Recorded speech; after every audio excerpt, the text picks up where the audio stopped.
Welcome to the Global Investor Podcast, a show that focuses on helping foreign investors enter the lucrative U.S. real estate market. Host Charles Carillo combines decades of real estate investing experience with a professional background in international banking to interview experts in all areas of U.S. real estate investing. Now, here's your host, Charles Carillo.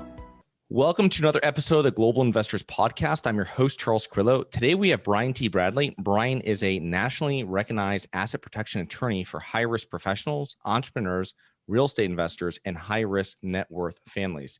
He was selected to the Best Attorneys of America list 2020, Lawyers of Distinction list 3 years in a row, and Super Lawyers Rising Star list. So thank you so much for being on the show, Brian. Well, thank you so much, Charles, for having me on. And it's an important topic. And, I want to get out of the way. I'm not anybody's legal guru.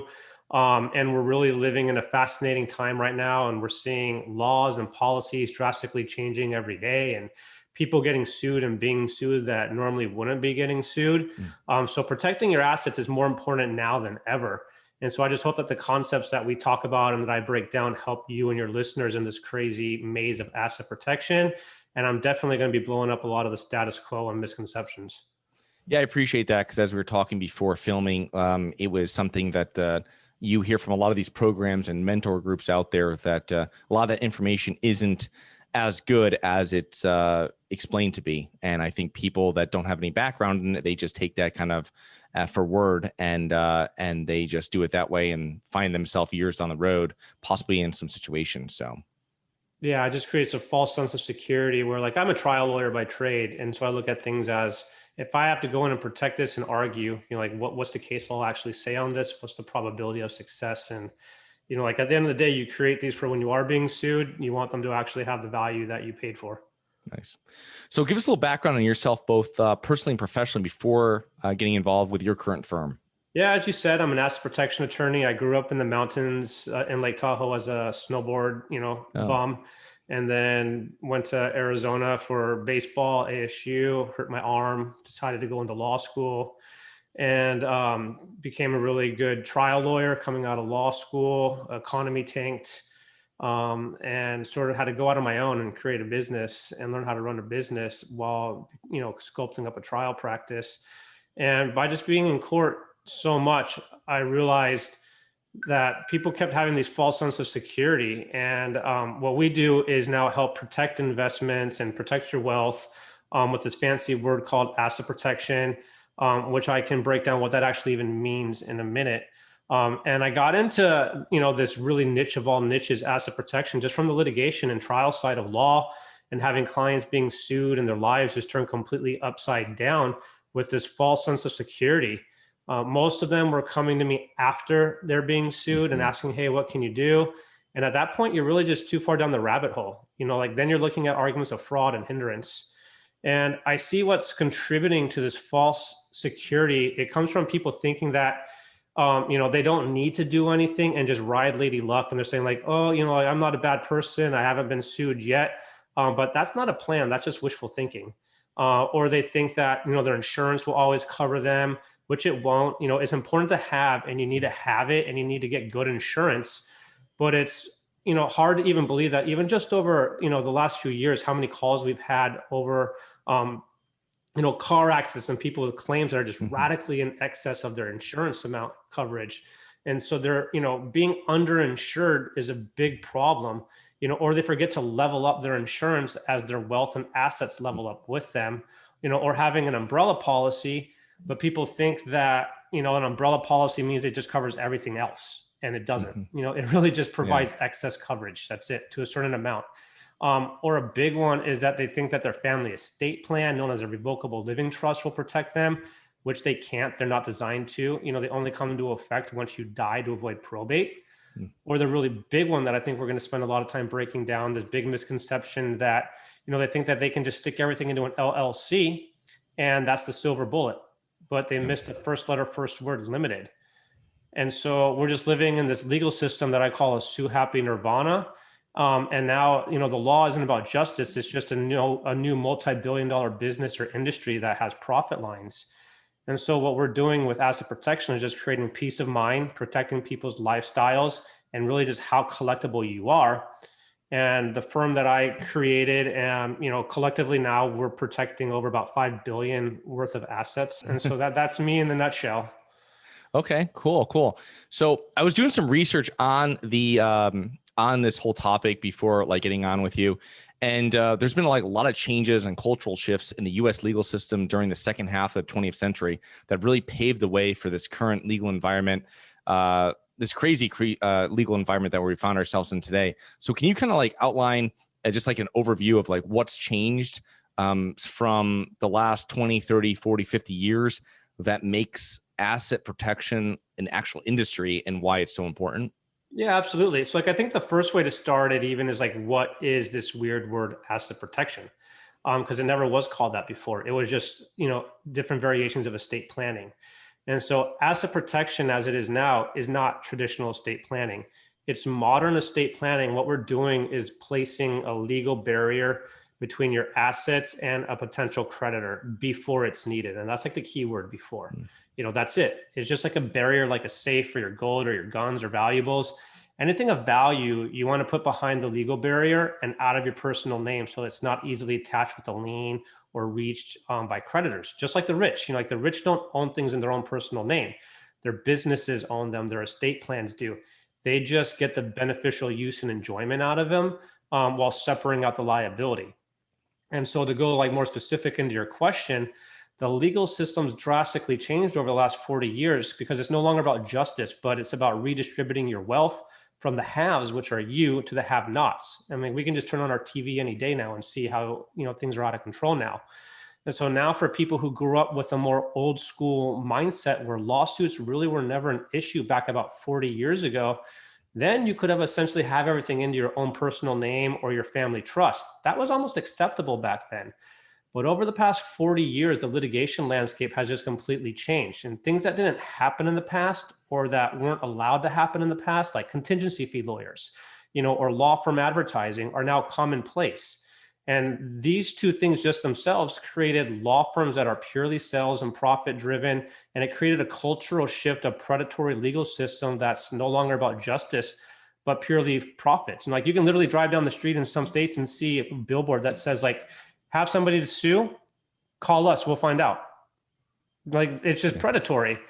And so in the US, we don't have a if you lose, you pay system. So it's not designed like that, but other countries do. So you have no skin in the game. So you just have these, plaintiffs who find predatory lawyers who then file, random lawsuits on someone who has deep pockets. And so asset protection is your modern best bet to level that playing field by using all the different legal tools we have. And what it does is just makes it very hard for creditors to actually collect on you. So let's talk about, we were talking this before, and this LLC, and every real estate investor, because I think LLCs are used, especially when you're in syndications. There's so many different LLCs that we use between holding the property and all the different general partners and stuff. But I think most people, when they're starting to invest in real estate, they'll have one LLC, they'll hold multiple properties in it, and it's LLCs owned in their name, and they feel that everything's fine. So can you kind of disprove that whole myth of the LLC and like you said, limited liability of it? Yeah, so this is a great place to start. I think that this is the tool that you said most people are familiar with, but it's just a foundation. It's entry-level protection 101. So let's go over the key concepts and the tools we use. And so like we have LLCs, limited liability companies, LPs, limited partnerships, and asset protection trust.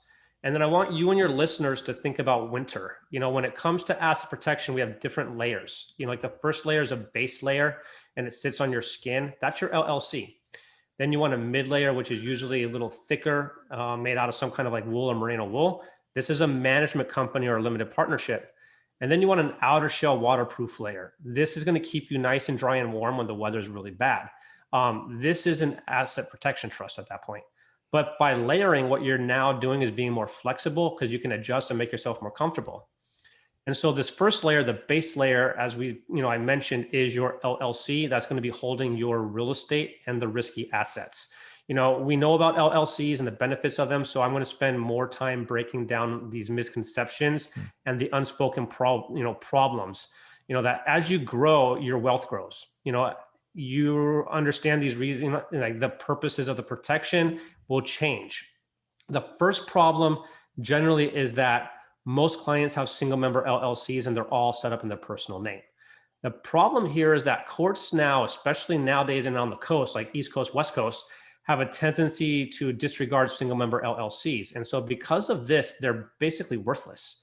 I still use them, don't get me wrong, but only as a base layer protection or for someone who is just starting out buying their first asset. And what you actually want then is that single member LLC that's holding, like your real estate to then be owned, not by you individually, but by a second layer of protection, which should be like a multi-member limited partnership.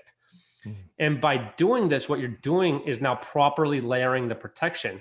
Your mid-layer limited partnership will be owning all of your LLCs as you grow. So like you have one LLC, a couple units, you're going to scale up, have another LLC with a few more units.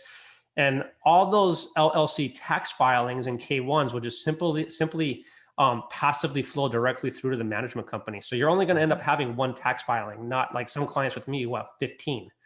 And so we're maintaining the legal protection, but we're disregarding them for tax purposes, creating a smooth and easy transition for fewer tax returns by adding that second layer, which is that holding company, limited partnership.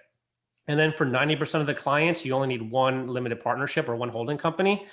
But if you're really complicated or you have a big mix of real estate and different corporate business entities, or you're also a doctor doing surgery, we may want to have two holding companies since the businesses may want to actually have a better tax structure or corporate planning. That just depends on the individual client profile. And then we'll just talk to your CPA and see what fits.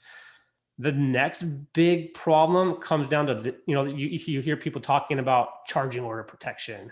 And just basically comes down to, where do I set these things up in? Like, do I go to Delaware, Wyoming, Texas, Nevada? And really it just comes down to what you hold, what you own, and where you own it. Now I'm going to pick on California a lot here, just because it's a big state. A lot of people live there. California is very expensive. So most people buy property somewhere else.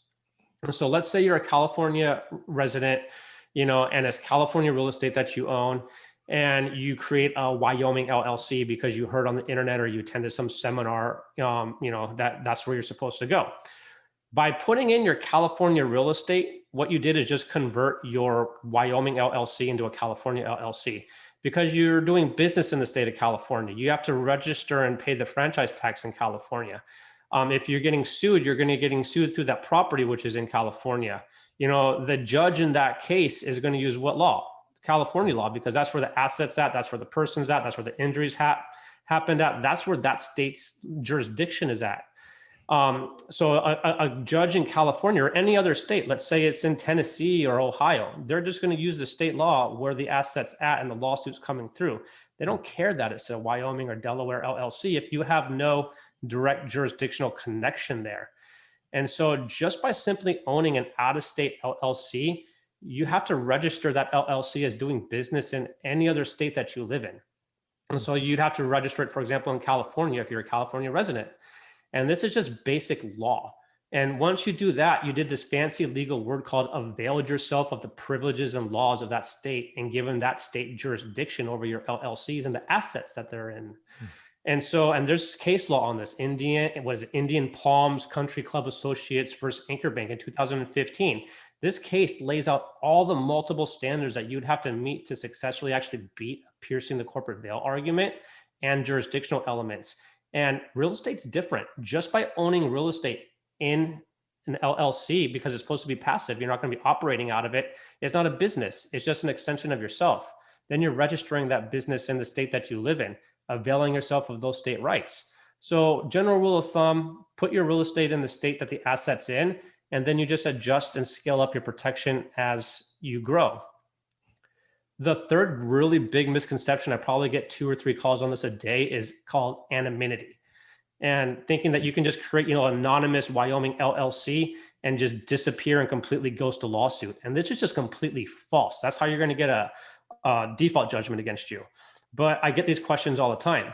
And so when your LLC is sued, you're going to be legally required to appear and defend yourself in court. You actually have to properly create these, Wyoming and Delaware LLCs or out-of-state entities, have what's called a personal agent of service. Their sole job, which you have to pay for in addition to it, is to just say, hey, congratulations, Charles. Guess what? Your LLC just got sued. You're served. Now go find a lawyer and defend yourself. Once that happens, there's no more anonymity. You have to show up and appear and represent the LLC in court. At that point, the discovery process begins. And a judge is going to say, hey, here's an asset disclosure list. Tell us all the assets that you or the LLC own. At that point, you do one of two things. You lie and commit perjury and say we own nothing, or you disclose all of your assets. And so this conception of anonymity and just ghosting lawsuits and not disclosing your assets is just a real quick shot to perjury. Interesting. So if you're not worried about the charging order at all. So if you have a property that's owned by an LLC and then the LLC is owned by this holding company, then the charging order then will stop at the holding company. Is that correct? Because now it's going into it's a limited partnership. So there's multiple people. Really, the thing is we have this thing called the U.S. Constitution, and the Constitution has the full faith and credit clause. And so it doesn't matter what state you're in. If you have a Wyoming LLC and you have an Ohio property and you're getting sued in Ohio, you still are going to exercise that Ohio judgment. You can't run from judgments because of the full faith and credit clause of the Constitution.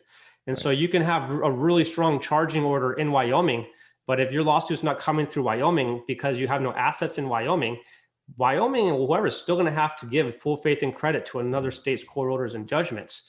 So all you're doing is just causing a little bit more expense on the person suing you to make additional arguments, which is just filing a motion and showing up in court. And then it's just some piercing the corporate veil arguments, which for real estate, it's very, very easy. So charging order protection, yeah, it's worth having some to drive up costs to scare away potentially like low-bearing fruit lawsuits. But when it's an actual real injury or damage, no plaintiff's attorney in the world is going to care where you set this up in, simply because you have the Constitution and full faith and credit clause. So it's just scaled up. It adds another layer of moats. But as you scale up with the limited partnership, so that then you can add a third layer, and the most important layer, an asset protection trust, because then the idea is essentially get the assets out of any U.S. jurisdiction if push comes to shove. And that way you don't need to recognize them. Interesting. Okay. And tell us more about that last portion of it. Yeah, I think the best way to do it is just to talk about it historically and jurisdictionally. And so that's the final layer of protection that I was talking about, the bad weather layer, the asset protection trust. And trusts have been the longest lasting entities of all entities. And they go back to even the Roman times of holding assets when you'd go off to fight and you'd put them into a trust and someone else would watch them for you. But when done right, they're very strong and can be sculpted to fit how you need them, and they can morph as you need them without dealing with funding issues. Like if you don't fund an LLC properly, that's going to be one way to pierce an LLC, or if you overfund it, underfund it. So I just love trust, and having a trust at the very top of your planning is just very powerful.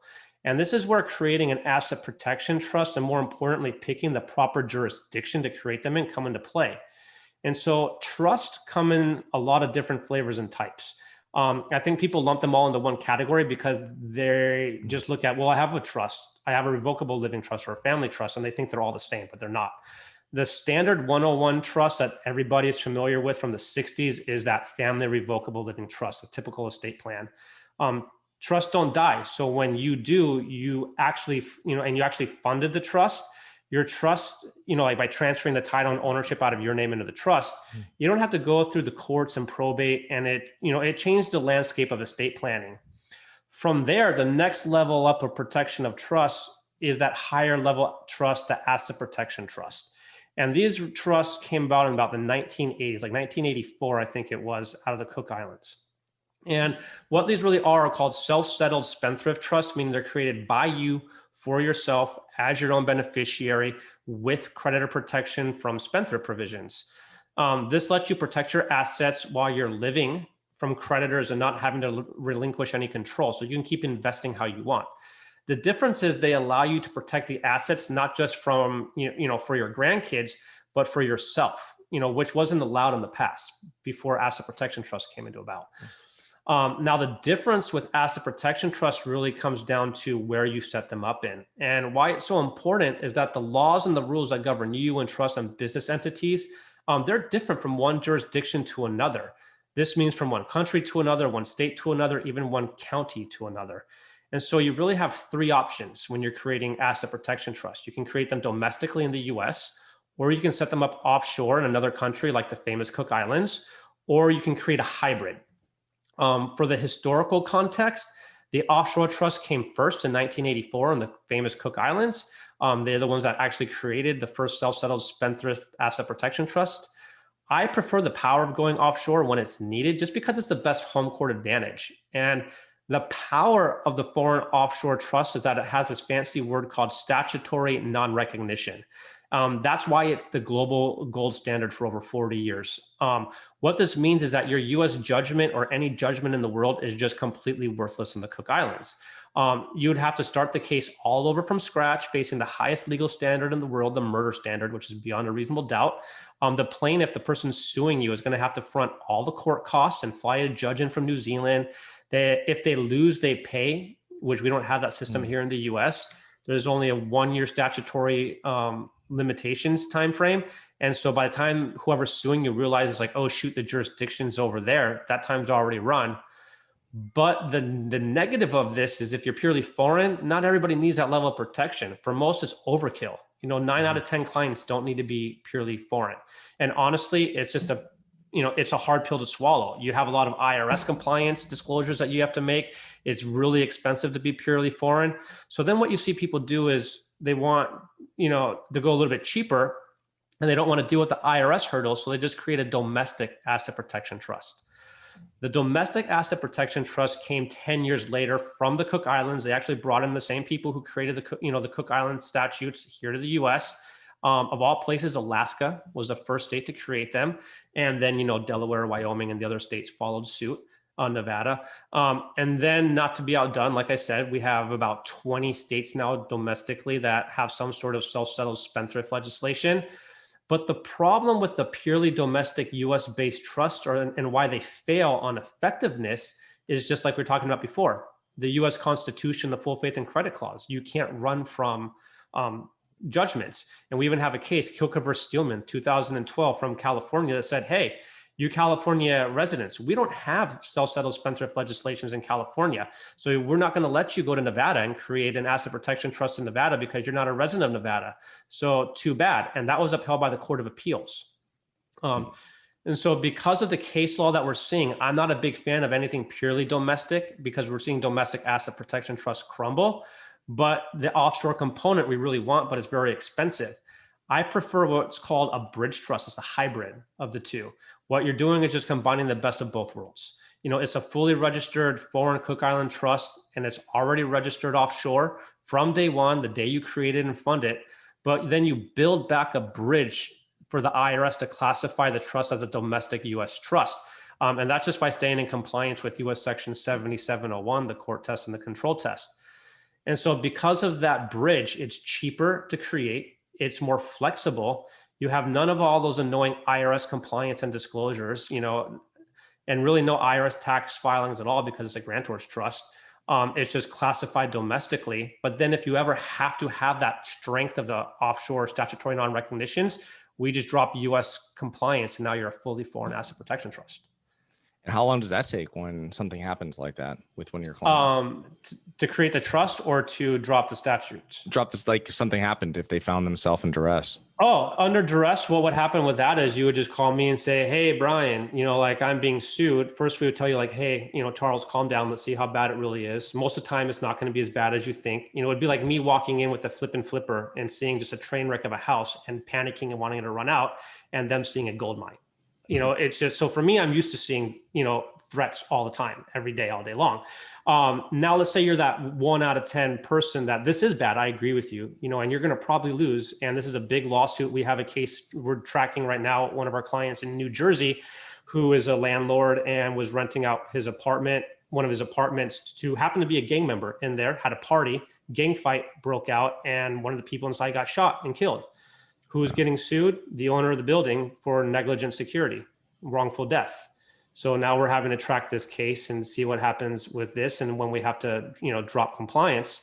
But it happens within a day or two. Like we would just track the case, and if we agree, because cases take a long time to filter through the legal system. And we would just say, hey, this is bad. Me, the lawyer, will declare a state of duress, not you. It's going to be from my point of view. And then I'm going to let you know, hey, we're declaring a state of duress. You're going to sign an acknowledgement, and that will take 1 minute of, like we're on the phone, like you sign it, get it back to me, scan it.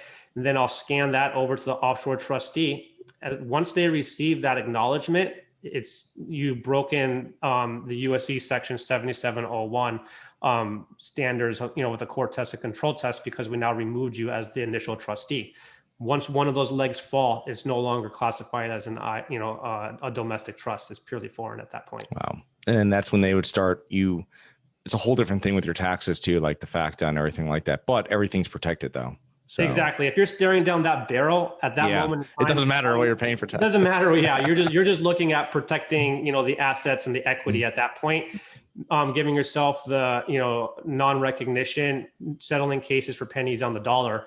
Once the case settles and goes away, then you can decide if you want to, have the trust become domesticated again or not. Okay.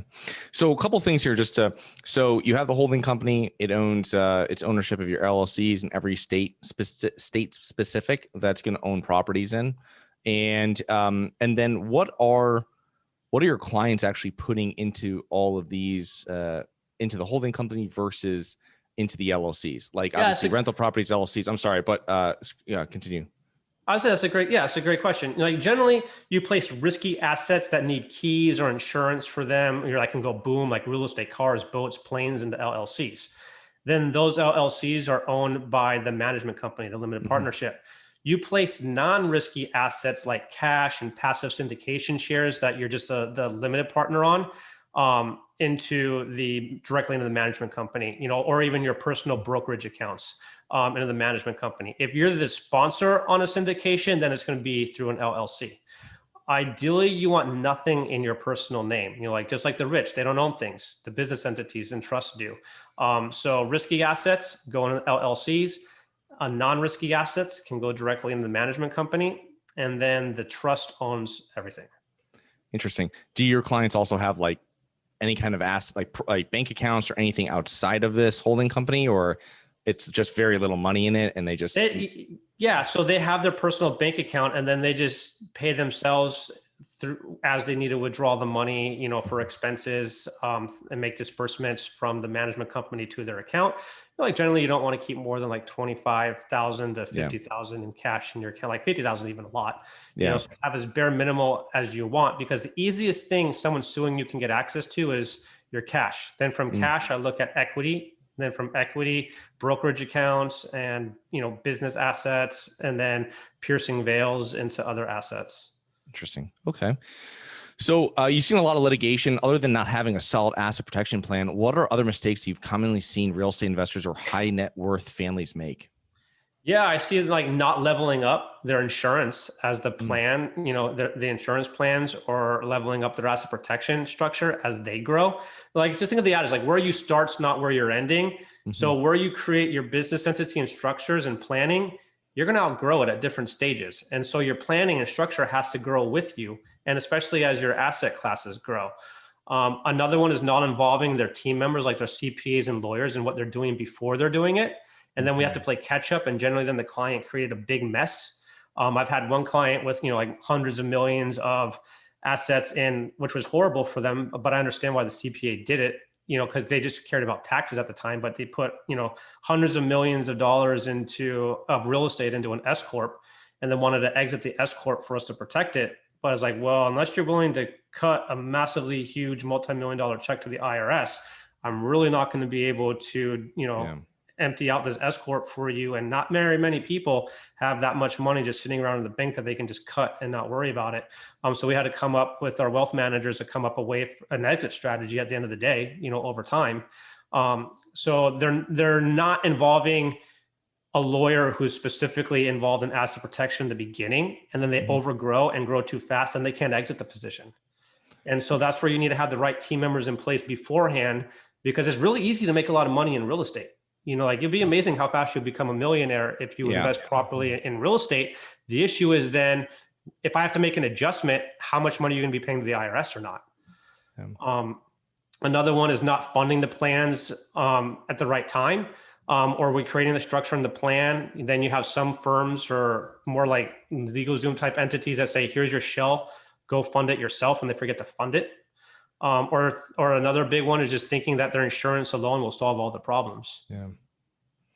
Interesting. Yeah. That's so you still how yours all of your clients so have them get umbrella policies as well for them, like driving and all their different liability for their own personal residence, like that additional liability. They should always keep on increasing that to, like you said, cover where they are in their wealth and where they are in what they own. Yeah. And then just realize the limitations of insurance at the end of the day. Like, you have to have insurance and having good insurance and level up as you go.